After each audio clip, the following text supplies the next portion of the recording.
This is the Isle of Palms podcast, produced by Island Vibes, the Isle of Palms upscale monthly publication. The Isle of Palms podcast is all about the people, places, and events that make this island a slice of paradise. Hi, this is Zach Jarrell, your host for the Isle of Palms podcast. The Isle of Palms podcast is all about the people, places, and events that make the Isle of Palms a slice of paradise. We have Ashley Carroll, who is running first time for IOP City Council. She is the co-owner of Carroll Realty.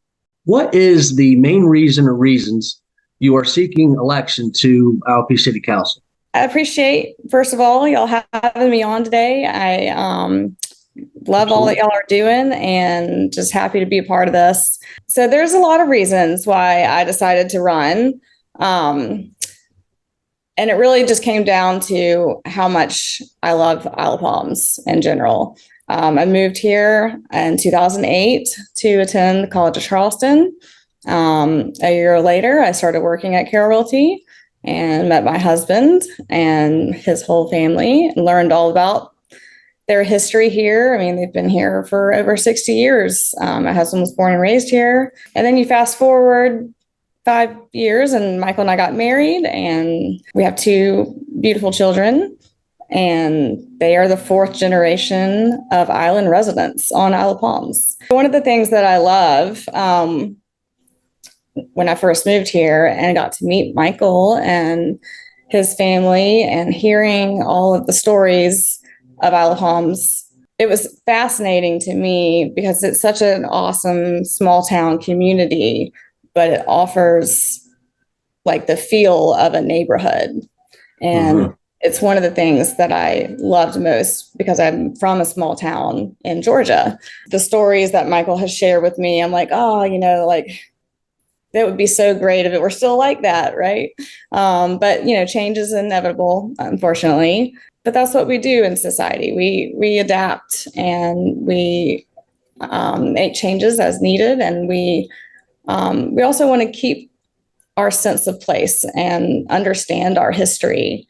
And when I read the referendum and saw what was happening on our island, witnessing people, who are in disagreement with each other over, issues that are important, but how they were acting and how I witnessed it, it came across to me as just, it seems like we were not able to be civil about our disagreements with each other. After reading the referendum, I saw a lot of problems with it, a lot of potential unintended consequences that maybe people didn't realize, because on the surface level, protect livability sounds really good and it's easy. And I want to protect our island livability as well.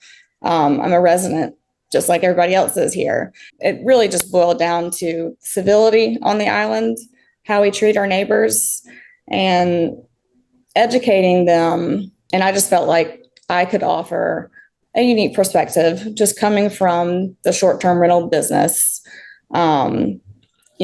Years ago, back in 2014, my company, Michael and I took it upon ourselves to enact changes in our policy with rentals. That was because we didn't want to be part of the problem. We don't want to rent to the party groups. It's not good for anybody, if people are going to rent and not respect the property. We made a lot of changes that were successful. I feel like, I can bring some of those ideas to council because I see that we have a lot of ordinances that are dated. The way I see it, there's some really simple, easy solutions that are common sense, proactive approaches.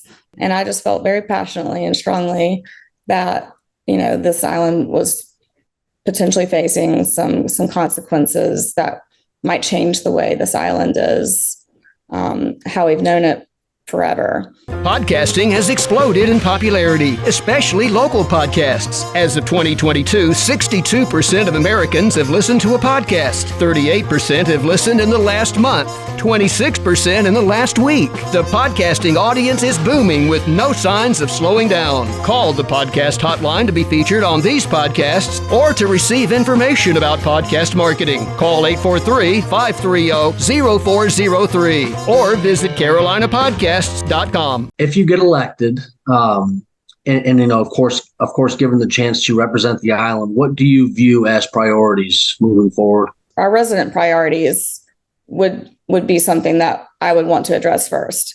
And I did put out a post not too long ago. I said, if not for the referendum, what would be your concern or your issue that you would want to see addressed? So I got some responses. Infrastructure was one. Public safety for sure needs to be addressed. We're always going to have flooding and drainage and beach erosion. All of those things are very important. So we need to take seriously the actual issues that we face on an almost daily basis. Those don't need to be ignored, and they actually need to be at the forefront. And I know that the city has done a lot of great things over the last year or two. Super excited about them. And, they're improving the waterway, boulevard, walking, bike paths. And I think everybody's really excited about that. They've got some recreation improvements that are happening currently, which I've posted about recently also. I know they just redid the beach path at 34th Avenue and added some handicap accessible parking and did like the e-pay for the beach path. And, that benefits everybody who lives here, residents, visitors, day visitors, vacationers, and it benefits people of all ages. What changes or differences would you strive to make if elected? Infrastructure improvements. Those are something that we need to continue to do. The walkways, the beach paths, more handicap accessible parking, golf cart parking and pathways. And we really need to continue, because I know we are currently doing that with council now, but continue to look at the connector issue, the traffic, Palm Boulevard, all those things. I mean, those are definitely top priorities. Some change needs to happen in order for us all to enjoy Isle of Palms more, for the people that live here and visit. Now on to the ultimate question that will appear on the referendum in the upcoming November election. Shall the city of Isle of Palms limit the investment of short-term rental business licenses to a maximum of 1,600? Yes being for the cap and no being against the cap. Please state your stance and why. It is a complicated issue. It's not just a one-size-fits-all approach or answer. But my position is that the referendum, as it's written and as admitted by many, I don't know that I've talked to anybody who says it's written perfectly. My conscience, I just can't vote to push through a referendum that's admittedly flawed. It harms families. It doesn't protect their right to potentially pass their family beach home or condo to the next generation. I really feel strongly that the referendum benefits and attracts the extremely wealthy.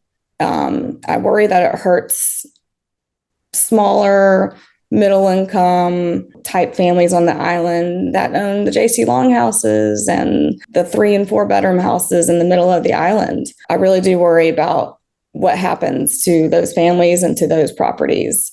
I think we can all agree that we have enough large homes out here that are 7+ bedrooms. Thankfully, right now, I believe they're all located mostly on, Ocean Boulevard, Carolina Boulevard, Palm, Cameron. So they haven't quite infiltrated like the inner island yet, but I worry that might happen. And there's nothing more that I love and driving around the neighborhood with my kids on the golf cart, and we look at all the older homes, and especially now with all like the Halloween decorations, every home is different. It has its own character. And to me, that's charming. And that's what's special about the island. And it reminds you of the history here. So I worry that the referendum, if passed, and someone buys a property, they're definitely not going to be able to rent it because the licenses are not transferable upon the sale. And who knows how long the wait list is going to be. But for me, I just cannot push through a flawed referendum. If the residents of Isle of Palms really, truly are concerned about our island being an island of rentals instead of a residential island, residential community, then let's sit down and talk about that. And I believe that there are some very easy and common sense solutions that we can enact to protect just our residential neighborhoods. I have ideas. I'd love to chat about it. Bottom line is I'm open-minded, willing to listen. Let's just talk about it because we live on a 7-mile long island. Or I don't see any reason why we can't find enough common ground and compromise to find solutions to the issues that we face. And with that being said, you will be voting on that referendum? No. Well, Ashley, it's been such a pleasure having you on here. And, well, thank you again for having me. I enjoyed it. And I love what y'all are doing. I love the positivity. And I'd say, it all takes us just a little bit by little. And, we can change this negative attitude we have and turn it around. Well, so good to see you, Ashley, and hear from you. Yeah. Thank you for your time. Thanks so much. Island Vibes appreciates you taking the time to listen to or watch the Isle of Palms podcast. Check us out in print and as a podcast. Isle of Vibes is the pride of Isle of Palms today, tomorrow, and always. We love our listeners, and we love IOP. Thank you for listening or watching the Isle of Palms podcast, produced by Island Vibes, the Isle of Palms upscale monthly publication. Find past and current episodes by visiting isleofpalmspodcast.com.